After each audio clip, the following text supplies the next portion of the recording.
Hello and welcome to the Wow FC Soccer Podcast. My name is Jason Kmet, and my host is Scott Strasser. Hi, Scott. Hi, Jason. How are you this week? I'm pretty good. Interesting day today. As we were talking right before we pressed the record button here, a very newsy day today, isn't it, on this Thursday? Yeah, in more ways than one. Obviously, locally we have a lot of big stories breaking, especially in the soccer world, which we're going to talk about. And then, internationally, we have some big news as well, especially related to former U.S. President Donald Trump. So, it seemed like the headlines just kept coming today. Yeah, well, we're going to talk about all the Trump stuff in segment 4. No, not really. No. This Okay. isn't boxing. This isn't God. CN. Oh, yeah. Thankfully. So, if you are a new listener to the YYC Soccer Podcast, Scott, can you tell us what it's all about? So our podcast focuses on soccer in Calgary. We talk about it at the amateur, collegiate, and professional levels.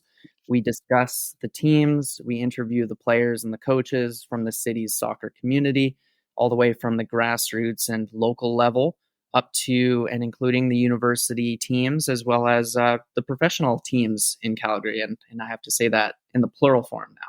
Exactly.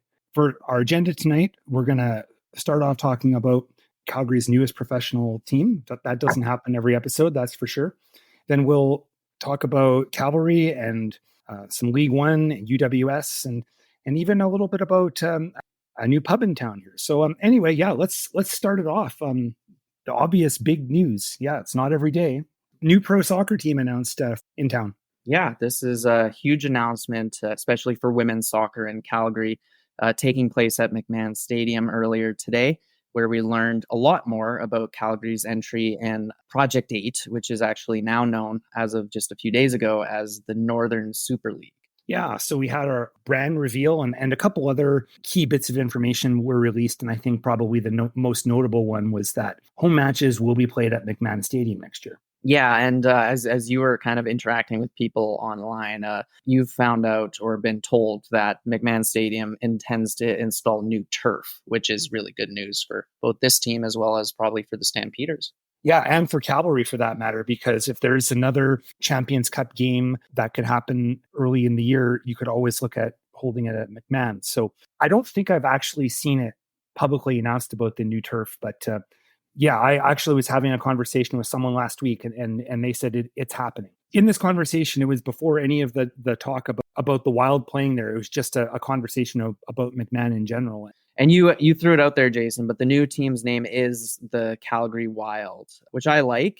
And I quite like their branding too. They revealed their logo today, which combines the neon violet and red colors. There's some owl symbolism, which is pretty intriguing. And they were kind of highlighting a tagline of "She shoots, she soars," which was pretty clever.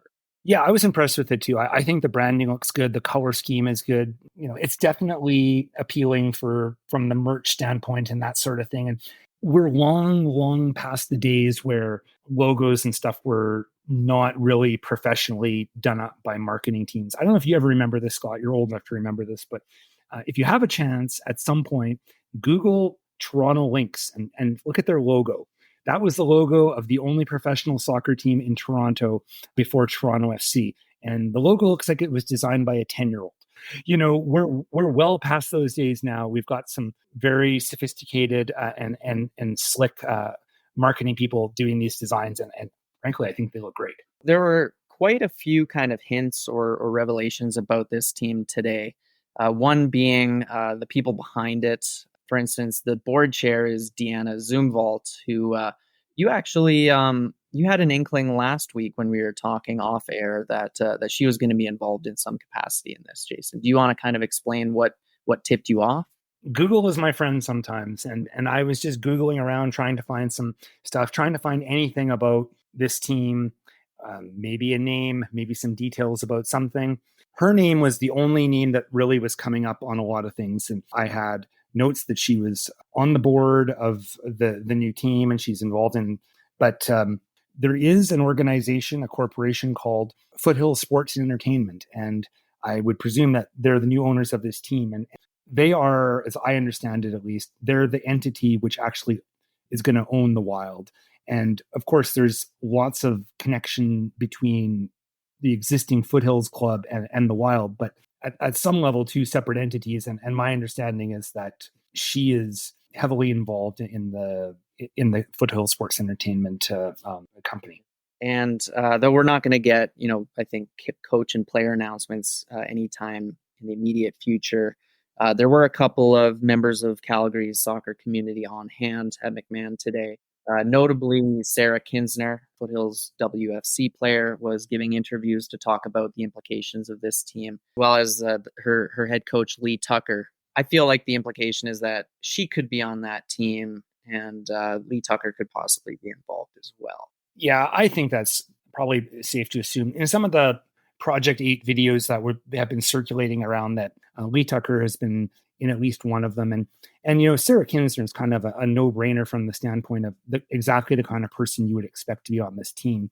As we know, because she was a guest on our podcast last year, she's very well-spoken. So she's in the Foothills family. So it makes sense that they would bring her and have her talk at this event. I can't think of anybody that's around that would be probably a better option if you want something from a player's point of view. Other revelations today, we learned that Synovus Energy is going to be a sponsor of the team. We also found out that $1 million has already been fundraised with a goal of raising $10 million to help carry the team through the first 5 seasons. Yeah, I don't really understand that part of it myself, because when you say fundraise, are you investing in the actual company? Like, are they looking to sell shares or some kind of financial play, or is it more of a charitable donation of some sort? That really wasn't really clear in the press conference, but I guess we'll see what happens. But at this point, I think it's not the primary thing to be focusing on. I think today was generally kind of here's a bunch of good news about what's coming, and hard to argue with that, really, when it comes right down to it. Definitely, as we mentioned right off the top, a huge day for soccer in Calgary. One thing I did want to mention, and this didn't come up, but I had a feeling when I saw the name that it harkens back to Calgary's only previous professional women's soccer team, the Calgary Wild Fire, who played in the USLW League in 2004. So I'm curious if there was an intentional nod to that team, which actually a 16-year-old Desiree Scott played for. So even though that team didn't last very long or have a very good wins-loss record, they did help produce, a very successful career. Yeah, that was 2004. I don't know how likely it is. I'm not sure how many people out there actually remember this team. I'm old enough to remember them, and I only have a vague recollection of them. And I have to confess, I never went to one match. They're an interesting small piece of Calgary soccer history. They were a pro-am team, kind of very sort of similar when it would come down to it compared to, say, a UWS. They played, teams in Colorado and other places sort of in the Mountain Time Zone, and yeah, lasted for 1 year. So I'm trying to find out a little bit more about the Wildfire, and who knows, we might revisit that topic here at some point in the near future. But I know, Scott, you and we're both kind of students of Calgary soccer history, so much so that don't you have a book about that? Yeah. Thanks for bringing that up. I couldn't help myself. Yeah, well, I first announced it in March that the book was coming out. It now is out and available for purchase. So if Calgary soccer history and the early history of Cavalry FC in particular is something that you find interesting, I definitely recommend giving this book a read. If you follow me on Twitter or Facebook or Instagram or even LinkedIn, you can find a link to it. But it's available through the Friesen Press website. So you can Google "Here Come the Cavalry Friesen Press," and that you should be able to find a link right off the top of the Google page that takes you to a place where you can buy it. But my book is coming out. I'm really excited. It's something I worked on for a big chunk of 2022 and 2023. It's all about the history of pro soccer from the 1980s up to and including the early 2020s, with a big focus on why Cavalry FC has succeeded, whereas these other teams, such as the Wildfire, and then on the men's side, you had the Boomers, the Kickers, the Mustangs, the Storm, and the Mustangs again in 2004, only lasting for 1 year or 2 seasons at most. So the book kind of delves into what Cavalry has done right and what these predecessors did wrongly to not be able to make the grade. I've had a chance to check out the book, and I quite enjoyed it. And we will also include links to the Friesen Press website. It'll be in our show notes, so that'll give you another option to access it. So yeah, it's going to be cool. I think at some point, Scott, we'll have to chat about maybe a little bit more in depth some of the chapters and some of the topics. But yeah, it's definitely a pretty cool project, and you should be proud of it. Thanks. Yeah, it was definitely a bucket list thing for me. So I'm very excited to see it come out. Definitely. I haven't actually gotten the print copies yet. I made a big order yesterday, and they told me it'll be 2 to 4 weeks before those arrive at my doorstep. But I think it'll really feel real once I actually can hold the book in my hands, which I'm looking forward to. We talked about just now about how the book talks about the beginning of Cavalry. Let's segue into talking about what's been happening with them in real recent history, as in like last week. They had a match against Valour at Spruce Meadows on Sunday afternoon, and it ended up a 1-1 draw. Yeah, it wasn't a great result. Well, it definitely wasn't a great result for Cavalry. It's one of those draws that would feel more like a loss, which is how you described it. Valour, I thought, actually played quite decent, and they scored a really nice goal to take the lead. Granted, Cavalry's midfield and defense did give them too much space in midfield on that play, but Sanchez, he just rocketed a shot from outside the box into the top corner. Cavalry came back thanks to a goal from Fraser Aird, his first of the season. Deflected shot, but one that he took quite well, I thought. But yeah, it was overall a relatively disappointing display from the hosts. We talked last week's episode about how we thought Cavalry was gonna beat Valour, but nope, didn't happen. Finished 1-1. Yet another draw for Cavalry, who are still in 6th place with a 1-5-1 record as a result. And I believe you made a comment about cup hangover is real or something like that. And when it came down to asking Fraser Aird questions, I asked him that, and he kind of deflected that a little bit. But then as soon as Tommy Wilden Jr. got to the podium, I think before anyone really even asked him anything, he just said, "Oh, I think we had a bit of a cup hangover." So I think that probably played into at least part of this. But at the end of the day, I think you really drop points at home that probably it's not fatal, but I think certainly it's a pretty big disappointment. And just by the reaction of Tommy and the players, I think they were not happy with the draw. Yeah, and the fans as well expressed some discontent, which is pretty rare at Spruce Meadows. I can only think of one other match where the team got a smattering of boos when they were heading off. I was thinking about this game. I did watch it on One Soccer. It seemed to me like maybe the tactics were off this time. They were playing a 4-2-3-1, which has worked, I think, in previous games this season, but it just didn't seem to suit Cavalry's kind of cross-heavy playing style. And having Charlie Trafford and Jesse Daly kind of anchor the defensive midfield together.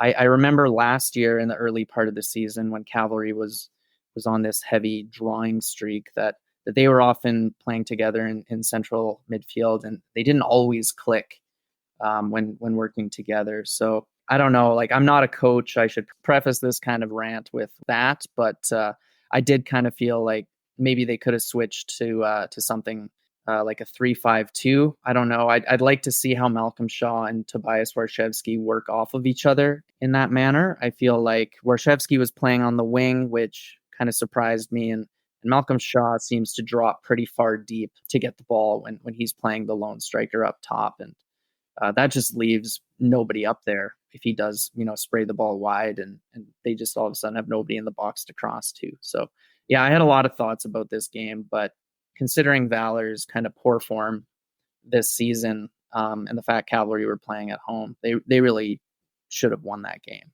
They had a lot of chances, but yeah, they just couldn't pull it away. The ball just wasn't going into the back of the net. And I think there was some decision to make some recalibrations. Like Tommy mentioned very clearly at halftime, they made that switch and subbed out Daly and Trafford because they weren't performing. Like, he didn't mince any words about it. And I think in the second half, it was an improvement. But this whole thing about having Tobias Warshawski play sort of a bit further outside. I don't know if that's the position where you get the most out of him, but I think it's kind of, where we've been left with, considering the players that have not been available, like Ali Musi and in this game, Willie Akiao. So he's been kind of put out there, but yeah, it might not be the ideal location for him. I thought in this game it wasn't a super strong game for him, and I think I just like to see him back in that center forward spot again.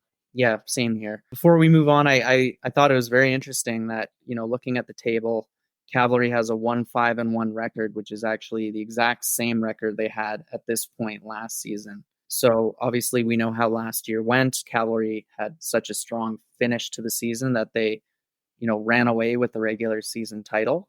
They'll be more challenging last year with the strength of some of the teams. But overall, I mean, I was kind of reflecting, and it has been a really weird season so far. Technically, they're 6 games unbeaten in the CPL.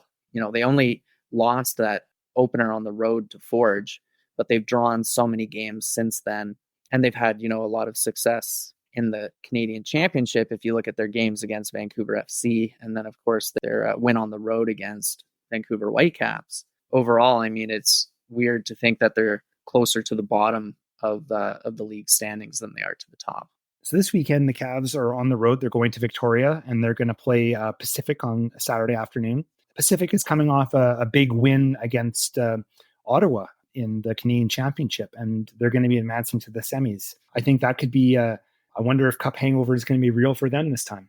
Yeah, I mean, Ottawa went into that one, I think, shortly after beating Forge convincingly, right, in the league. So top, anyone can beat anyone in the CPL, it seems like, which makes it such an interesting league to watch. Before, their win against Ottawa, Pacific came into that cup game following a derby loss against Vancouver FC. I haven't seen too much of Pacific yet. I don't know what to expect. I know it like you mentioned when we were talking about the Valour game, Cavalry does have some injuries up front.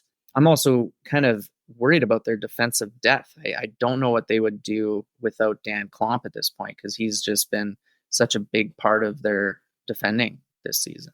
Yeah, well, I touched on it last week about how the possibility of him being transferred out at some point could be there, but I think that would obviously be a huge blow, and I'm concerned about the depth in the back, sort of from the mid to long term, but as in the short term, as in this week, they don't have very many players to play up front. We've got Willie Akiao out for at least another week, if not more, with the hamstring. I know that the original assessment was a week or 2, but could be 4 to 6.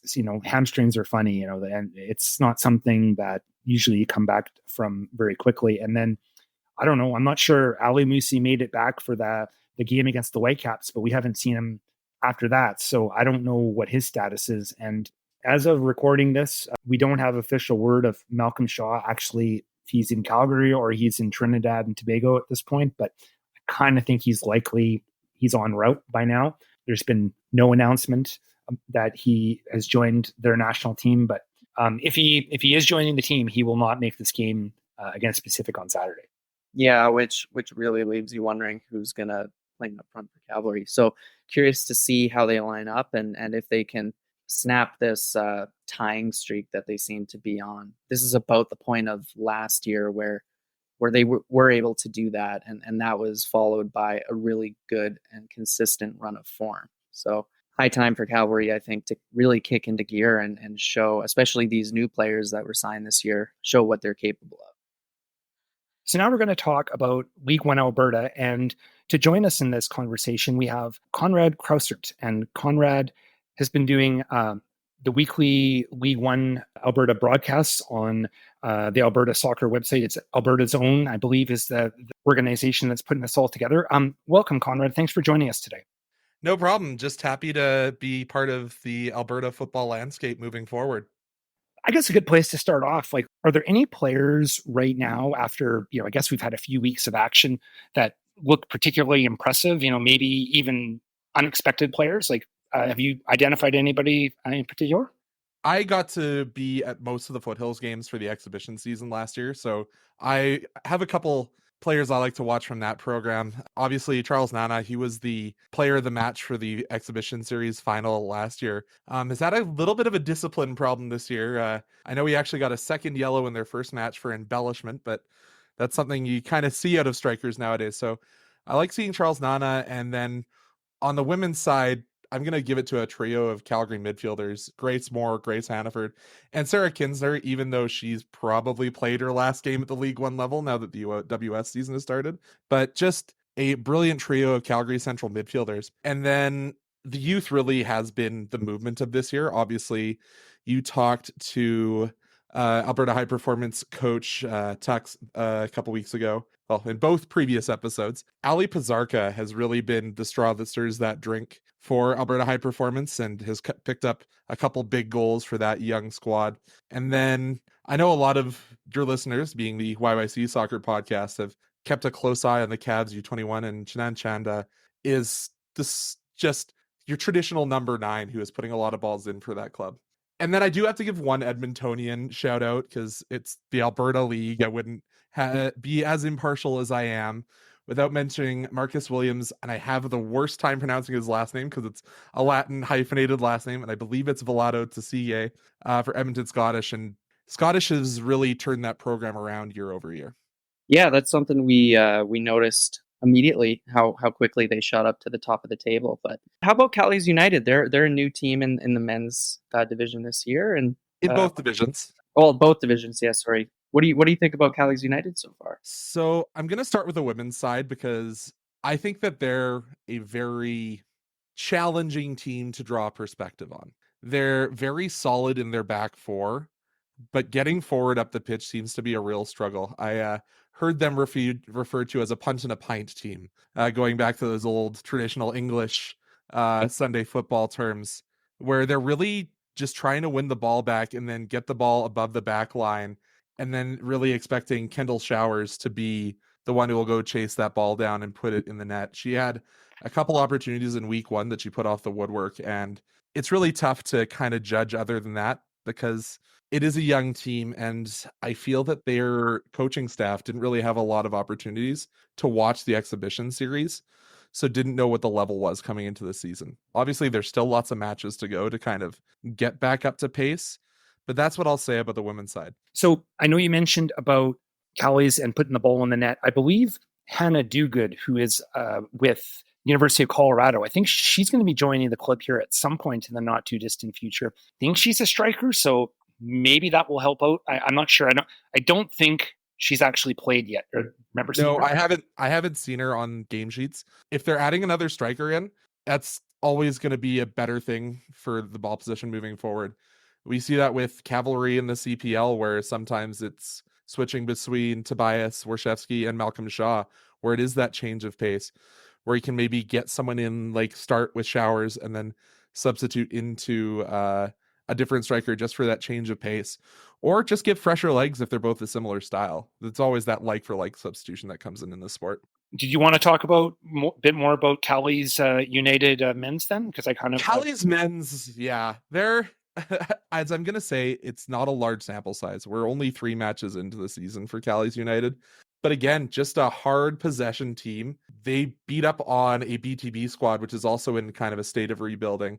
But that was a very, very physical affair. There were 5 yellow cards given to BTB, in addition to the 3 cards to BTB head coach Cedric Kaze. It really is a little tough to see if that was just BTB kind of falling apart to get the 1 win for the men's side, or if it's an evolution of that roster. St. Albert Impact unbeaten on the women's side still. Have you been able to see any of their matches and what they're doing? I was up there last week. They have a beautiful little clubhouse up there. If you're a Calgarian and you want to go watch your team play against the Impact, I would highly encourage you to go do that. But you got to remember, that's a team dominated by a lot of former and current Grant McEwen Griffins players. They're effectively playing 2 seasons together, so they aren't having the growing pains that some of these other clubs are. So you have to think, as the rest of the league sort of plays together and trains together more, maybe they can catch up to that high level. This was a team in the Impact that struggled to get past ASA High Performance in the first half. a ASA high performance squad that had an average age of 15.7 years, held them scoreless through the first half. Obviously, then there was an explosion of goals, 8 goals in the second half when the Impact wins 6-2. They're just a team that's played together and has a little bit more experience and knowledge of their whole squad. One team we haven't talked about yet is the Blizzard men's team. We should talk a little bit about how they've been doing so far. What have you seen in their matches? Obviously, the big ad for them in the offseason was the Cavalry drafted player Moel Gander. Anyone who's watched League One last year and watches Mount Royal knows that Moel is a guy who can score out of nowhere. As soon as the ball's on his feet, it can end up in the back of the net. But I was looking at their roster from the last week, and Mo wasn't even in the lineup. And if you've watched Mount Royal, as I mentioned, you know that Mo can sometimes have a couple ankle issues. So you hope that isn't the case long term for this Blizzard squad. Picked up a couple wins, a convincing win over Foothills this last week. And you have to think that they're probably going to be challenging for the top of the table, especially with some of the struggles that Foothills has had. Do you want to elaborate a little more on those struggles Foothills has had? It's tough. It's a roster that saw a couple key departures, as I mentioned, Moel Gander, also Miggy DeRoca, Josh Flaxman, and Hansu Royu have moved to the Blizzards. But that still leaves a plethora of players like Charles Nana, Sky Rogers, Chase Jackert still on the squad, but just not able to put everything together.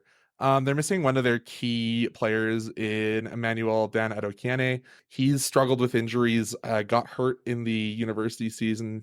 They thought that E-Man would be healthier, but hasn't really been able to play the numbers that he thought that he would be. So it's really kind of a challenge to understand what's going on with Foothills, because they've only picked up 1 point through 3 matches on both the men's and women's sides. And then I mentioned that I really liked the midfield of Grace Hannaford and Sarah Kinsner, and just haven't been able to get the ball into the net as often as anyone in that program would have liked. Yeah, you mentioned like Sarah Kinsner probably won't play in League One again because UWS is going to start. Are there many players on that League One Foothills team that you think will not be really suiting up for the League One side anymore, and that might even compound their problems further? You have to think you might see Layla Taraf head on up at some point. I hear that her fitness coming into the season wasn't quite where Foothills would have wanted, but that was a player who played some key super sub minutes for that UWS squad. But I think Foothills really tried to separate the two this year, trying to have their League One side have a little bit more flow to it. Just the results aren't coming, and it's tough to figure out why. I don't want to say it's maybe overconfidence, knowing just the pedigree of their program, knowing that I want to call it League 8, but I know it isn't League 8 anymore, but knowing that is coming and having that carrot dangled and maybe feeling that, oh, we've already got our ins with Foothills. We don't have to worry about a roster spot in that program or putting as much effort in to find that program as some of the other ladies do, knowing that there is only that one National League program coming to Alberta. So they're feeling they have to show off in League One to be considered. I did want to ask about a couple of former Cavalry players that are with Foothills League One team. How are Sterling Kerr and Gareth Smith-Doyle doing? Kerr is doing great. He's been their go-to keeper all season. And obviously, when you're losing matches, you're picking the ball out of your own net than you'd like. But especially in week 1, he was really doing quite well. He made a couple key stops to preserve a draw. But Gareth Smith-Doyle isn't getting the service I think that he would like as your traditional number 9. He really struggled not getting those deliveries, especially once Charles Nana was sent off in week 1. You have both of the Plenzik brothers who really are relied upon in the midfield in addition to Chase Jackert and Skylar Rogers, but just doesn't seem like he's heads and tails above the rest of the league as you maybe would have expected seeing him play with the Cavs big club last year, as compared to someone like Nico Moroniak, who obviously is on that developmental contract with the Cavs, and he was all over the ball in St. Albert last week, and honestly, I think might have overplayed in League One in St. Albert. He played all 90 and then didn't contribute to the Cavs draw here last week. Talking about Nico, Conrad, he's one of 3 developmental players on Cavalry U21, the others being Caden Rogozinski and Max Peepgrass. So as a trio, I think there's a lot of expectations on their shoulders. You talk about Nico playing the full 90. What about those other 2? How have they looked at this level? I call Max Peepgrass Mad Max because he is a little bit of what we call a yellow card merchant. He picks up a yellow, but then plays a solid 90 minutes and certainly is one of the players trusted with the ball at his feet. Caden, solid center back, just rock steady as you'd like. Obviously, he's a little bit older than Nico only being 18 when he signed his deal with Cavs in April, and Max being 20. But just a very solid back who I'm actually surprised we haven't seen him on the bench more in the CPL, especially as you're seeing a couple of these center backs fall. Like when you saw Callum Montgomery go down with injury, I was surprised we didn't see more of Rogozinski on the bench for Tommy's squad. And now with apparently some more knocks coming in and fatigue playing a part, you have to think you might see the likes of Caden Rogozinski come in and at least get a couple substitute appearances for the CPL side. And we've seen what Max Peepgrass can do at the CPL level. I think that it's just waiting for an opportunity to open up in the midfield, whether that's when we see Charlie Trafford eventually decide his boots have run their fill. And obviously, don't think you're seeing that this year with how well he's been performing. Kind of in a position of depth for the Cavs. So unfortunately, unlikely to see him play in the CPL this year. We've already seen Moroniak get his first start, and obviously only being 18, there's so much tread on those tires for him to continue to play into form. And if he's playing full 90s for the U21 side, you have to think there's going to be some more substitute minutes coming from those 8 allowed games on a developmental contract. Can talk about some of the other sport-related broadcast endeavors that you have going on. It's quite an impressive list. You were talking before we started recording about the Okotoks Dogs. Can you talk a little bit about your own broadcast history and what other sporting leagues and teams you're involved with? So yeah, I am one of the, we'll call it a bullpen of names that get to call the Okotoks Dogs this season. I'm also the broadcaster for the Calgary Colts of the American football variety. And I've done a lot of hockey, including the Circle K Classic that comes to town every year. Got my finger in all the pots in Calgary amateur sport, in addition to the capoing duties that I do with the foot soldiers of Cavalry FC. So if you're one of the people that complains that the guy on the megaphone's too loud on the One Soccer broadcasts, I'm the one you're pointing the finger at there. I don't think anybody's complaining about that. It definitely adds to the atmosphere at Spruce Meadows. So kudos, Conrad, for your involvement with so many different things. What kind of got you into this line of work?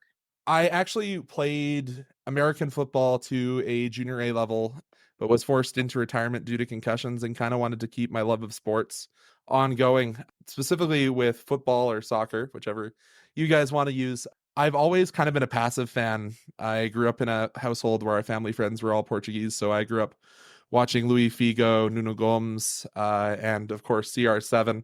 But I didn't feel that connection until something came to Calgary, and the Cavs were that thing that drew me in. Went to a couple games, saw the energy that those original 6-foot soldiers in Section 200 brought to the games, and it was so much different than I'd seen anywhere else in the world. So that really brought me in, and then learning about Tommy and his journey to build soccer in the city, I felt that was a path that needed to be brought forward on the broadcast side as well. So I've really kind of applied myself to that. Got to spend my internship for my broadcast degree at Mount Royal with Fan 960, fighting to try and get Cavs mentioned more on our morning shows because of the success that this program has brought. And I just want to see that brought forward into the broadcasting world as well. Well, we think it's an awesome service you're providing, Conrad, and thanks for coming on our show this week. Thanks for answering our questions and chatting with us about League One. It's great that it's here, and it's great that there's ways to watch it even if you can't make it out to the matches, as has been the case with me this year. For sure, and remember, folks, it's a building ground not just for players; it's a building ground for our officials. Obviously, I don't know if you guys checked out the sheet. Dylan Powley was the lead official up in St. Albert. Good to see that he's still involved in the game, but also a development for broadcasters. So proud to join up with Alberta's Own, who are a rebrand of the group that brought you all those PDL matches back with Foothills. So just glad to have so much more involvement in the game moving forward. Yeah, that would be Simon Salazar then. It is Simon Salazar, producer and cameraman extraordinaire. Just to wrap things up, Conrad, is there anything social media that, what's the best way to follow you, or what do you want to sort of let people know about to make sure if they want to hear more from you, how to track you down? I'm on Twitter or X or whatever we're calling it these days at Conrad Casts.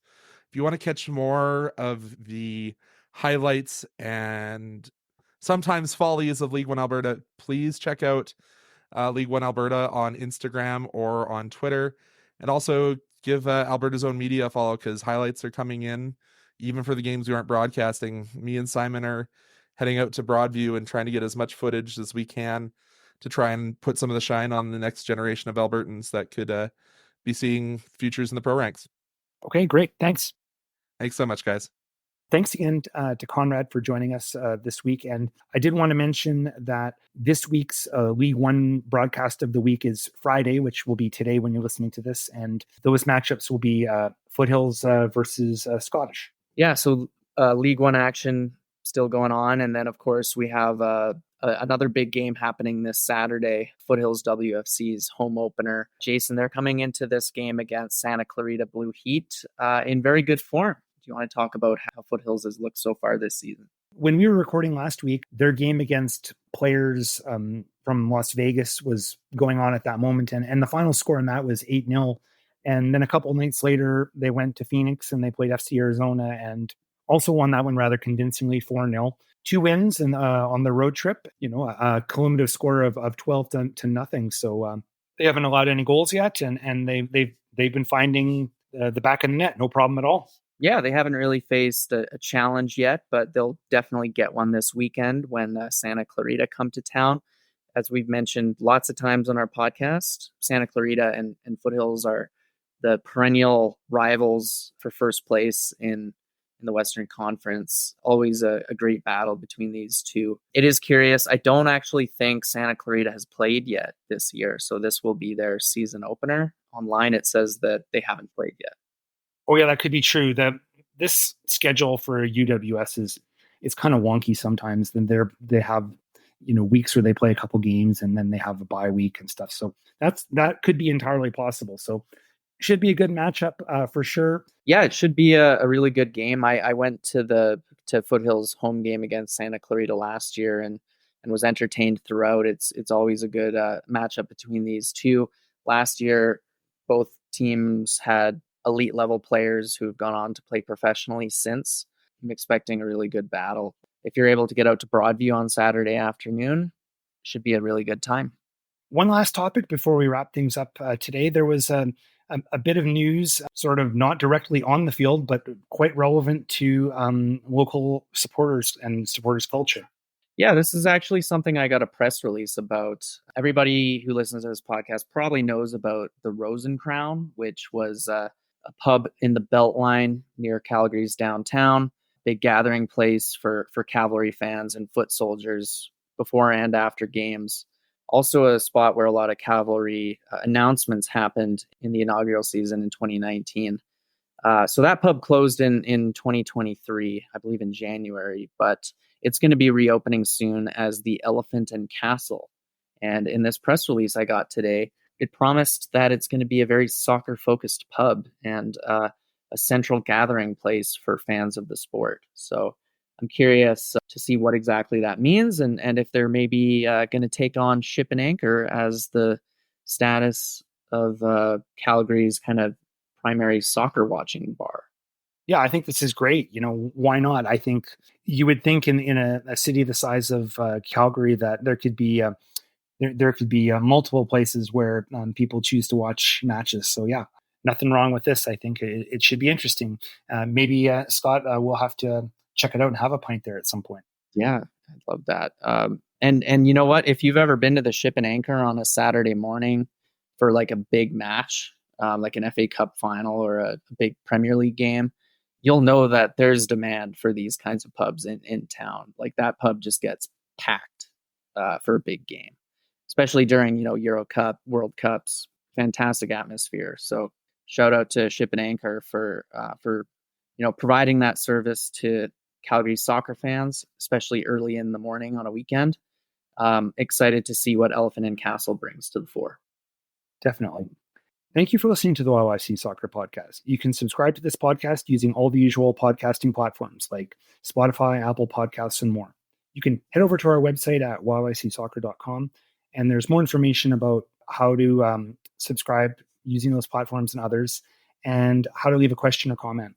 And you can follow us on Twitter or X or Instagram at YYC Soccer 403. Thanks for listening.